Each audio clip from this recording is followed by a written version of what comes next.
后礼拜就要过年啊，不过这白抢的价钱却是愈来愈贵。伫嘉义县的东石鱼市场，就1公斤重的白抢花到2500。反而也讲，这今年白抢数量较少，价钱阁悬，金抢、乌抢也是袂歹选择。要买鱼仔的民众伫鱼市场内底细加了解价钱，鱼贩嘛无用咧整理手头的鱼仔。嘉义县东石鱼市场前2日白抢的价钱为平常时的1200、1300，一直花到2500。这是大概快2公斤。2公斤，现在1公斤大概价格多少呢？就2200至2500。哦，那这只大概多重？4000多块。啊，悬到啊，就1年才一届尔。哦，爱食嘛是该买啊。今年白抢因为量少，佮加上过年有好客调的意义，所以这阵仔价钱开始一直起。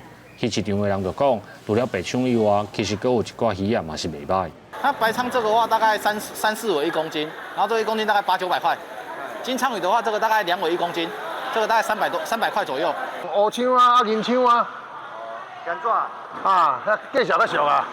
鱼贩指出，土特白腹啊，佮有用心的蚵仔，同款有过年好客调的意义。目前拢当着时，嘛会当互买款年菜的消费者有负担较轻的选择。